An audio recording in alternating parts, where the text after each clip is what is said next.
So basically, I started my journey as an obese mom of 3 kids, and my self-image on myself wasn't that I'm overweight, because I've always maintained a healthy weight. But it was after marriage that I started to accumulate the weight, until I reached a point where I had 3 kids and I was completely weak, no core power, no energy, nothing at all. So when I decided to start my journey with weight loss and health, so I was basically pursuing health, not the weight loss, because I was very weak handling my children. So I started to pursue health, and that's when weight loss has become like an inevitable result of health. And I decided to document my journey on social media, just for myself, for accountability, for support, if people can support me who are going through the same, in the same wagon. So that's what I started doing, and little by little, it started to attract more women who are in my shoes, who suffer the same stigmas and the same, hardships. And until I started to, I hit my goals, gradually, progressively, slowly but steadily. Like, this is my message now for all the women. You don't have to do magic. You don't have to change your life overnight. It takes time, it takes discipline, it takes, supportive family. So just take it easy on yourself. You don't have to judge yourself. You don't have to be hard on yourself. I would say there was a trigger in the very, very beginning, and the trigger was the hopelessness and the desperation for a life change. So this was my trigger, and when I was contemplating on, what can I do next? Like, now I know I have a problem. Now what is next? So I would say it was a moment of truth, and a picture came to my mind where I saw my grandma, who is now, she's 93 years old. She's healthy. She doesn't suffer any of the elderly diseases, no diabetes, she doesn't have any disease. She's healthy. She still serves her children, grandchildren, great-grandchildren, like 5 generations. So she was my inspiration. And when I started to think of what is it that is making her so healthy, and immediately came to my mind what she eats.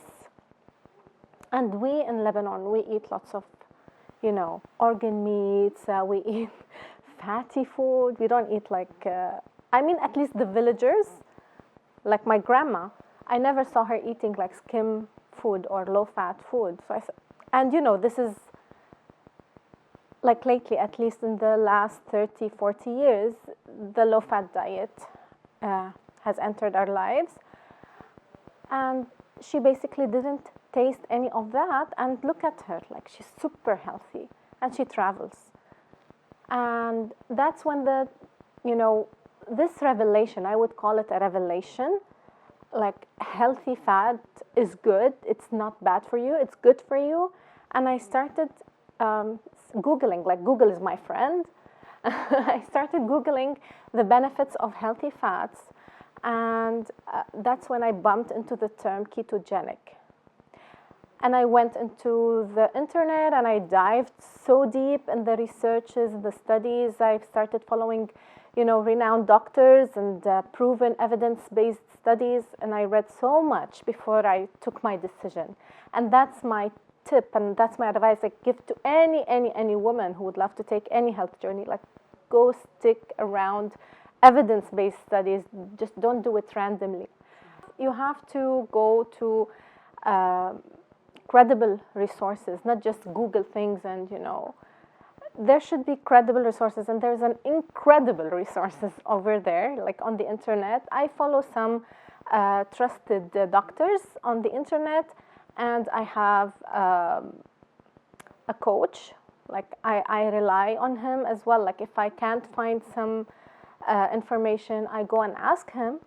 But there are multiple resources that are trusted, and I can provide links. Like, if I'm asked, I can provide links because it's from different resources.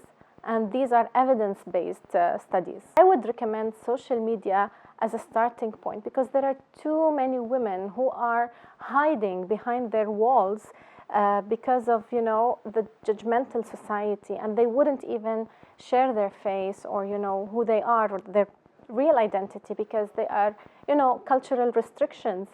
And I would say, like, social media is a good starting point if you cannot leave your house, if you cannot go out and see what is good for you. Try to stick to people who are like-minded, who are reliable, and you will know, like, social media is probably not the best source of information, but it is a good place for support, especially for Gulf women. And that's what I've experienced, actually. Like, most of the followers on my platform are from the Gulf, not even Lebanese.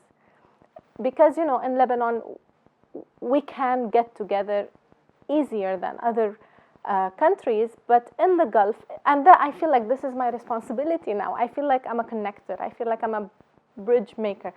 I would like to, you know, encourage women to leave their houses. Let's get together. Let's talk about it. Let's talk about your psychological, your mental, your social, your cultural, your environmental, your health. Let's talk about it. Let's take it to the next level. I feel like talking about it is halfway through. Just to talk about it, it's halfway through. It's to be vulnerable and to be in a safe place where you can speak with no judgments. That's what I feel I'm called to do, to create a safe space for women to be themselves and then to decide to level up.